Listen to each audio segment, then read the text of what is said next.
பேஷ் பேஷ், நம்ம ஆண்டாளுக்கு பெரியவங்கெல்லாம் சேர்ந்து கல்யாண நாள் குறிச்சாச்சு. நாளைக்கு தான் அந்த நாளாம். அந்த நாளில் அழகாக மணப்பந்தல் போட்டு அதை பாக்கு மரப்பட்டையால் அலங்கரிச்சாச்சு.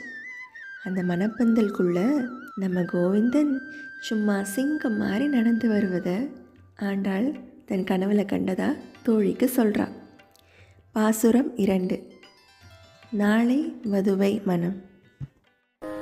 நாளை வதுவை மணம் என்று நாளிட்டு பாளை கமுகு பரிசுடை பந்தர் கீழ் நாளை வதுவை மணம் என்று நாளிட்டு பாளை கமுகு பரிசுடை பந்தர் கீழ் கோளரே மாதவ கோவிந்தன் எல்பான் கோளரே மாதவ கோவிந்தன் என்பான் ஓர் காளை புகுத கனா கண்டேன் தோழி ஓர் காளை புகுத கனா கண்டேன் தோழி.